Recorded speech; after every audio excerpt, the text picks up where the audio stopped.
नमस्कार. श्री स्वामी समर्थ. कसे आहात सर्वजण? चांगले असाल अशी मी स्वामींच्या चरणी प्रार्थना करतो. आणि आजच्या व्हिडिओला आपण सुरुवात करूया. तर सर्वांना मकर संक्रांतीच्या हार्दिक हार्दिक शुभेच्छा. तिळगुळ घ्या आणि गोड गोड बोला.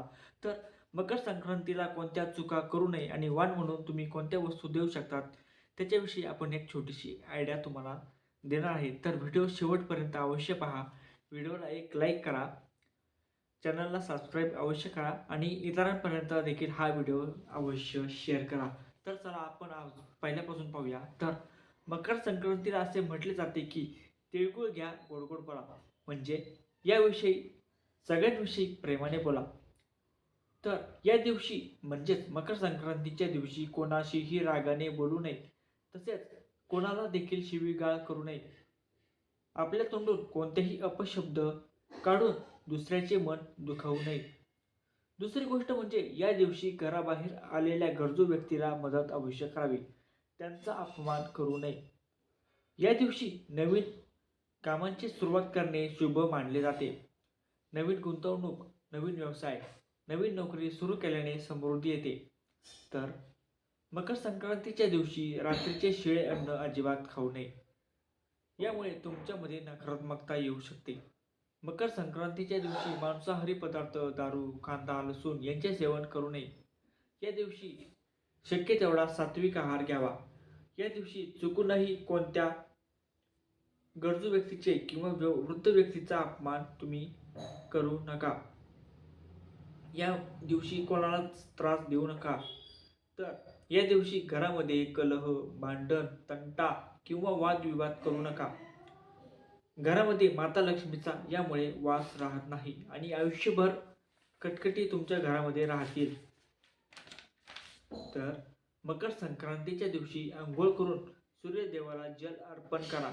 यामुळे वर्षभर आरोग्य चांगले राहील. मकर संक्रांतीच्या दिवशी काळे तीळ, पांढरे तीळ, गुळ आणि सौभाग्याचं सामान दान केल्यानं गरिबी दूर होते. मकर संक्रांतीच्या दिवशी गायीच्या तुपामध्ये पांढरे तीळ मिसळून देवी लक्ष्मी किंवा श्री सूक्ताचे हवन केल्यास देवी लक्ष्मी घरामध्ये वास करते. कारण तीळ हे दारिद्र्य नष्ट करणारे म्हटले जाते. मकर संक्रांतीच्या दिवशी झाडे तोडणे अशुभ मानले जाते. तसेच या दिवशी तुळस देखील तोडू नका. असे करणे खूपच जास्त अशुभ मानले जाते. तर या दिवशी शक्यतो गरीब लोकांना आणि अनाथ मुलांना अन्न, तिळगुळ किंवा तिळाचे लाडू, कपडे, धान्य, थंडीपासून बचाव करण्यासाठी उबदार कपडे, चादरी किंवा खाण्याचे काहीही साहित्य दान करा. यामुळे अधिक पुण्य प्राप्त होईल. संक्रांतीला वाण म्हणून काय द्यायचे? तर बऱ्याच महिलांना असा प्रश्न असतो की संक्रांतीला वाण म्हणून काय द्यायचे? तर ही छोटीशी या छोट्या छोट्या वस्तू मी तुम्हाला सांगतो. बघा तुम्हाला पटल्या तर. तर तुम्ही तुमच्या इच्छेनुसार आणि तुमच्या बजेटनुसार कोणत्याही वस्तूंचे वाण देऊ शकता. वाण खूप महाग असावं असं काहीच नसतं. काही वस्तू तुम्ही वाण म्हणून देऊ शकता. जसे की छोट्या बॅग्स, बटवा, मोबाईलचा पाऊच, क्लचर, सिंदूर पेन्सिल, अजून इतरही सौंदर्य प्रसाधने, कुंकुवाचा करंडा, गृहोपयोगी वस्तू जसे की प्लेट, वाटी, ग्लास, चमचे, आरतीचे सामान, ब्लाऊज पीस, शोची एखादी वस्तू, पूजेचं ताट, छोटे फॅन्सी चौरंग, अगरबत्ती, अगरबत्ती लावायचे स्टँड, अशा बऱ्याचशा वस्तू तुम्ही संक्रांतीला वाण म्हणून देऊ शकता. तर व्हिडिओ कसा वाटला कमेंट बॉक्समध्ये एकदा अवश्य सांगा. आणि तुमच्या काही कमेंट असतील तर प्लीज कमेंट बॉक्समध्ये अवश्य सांगा.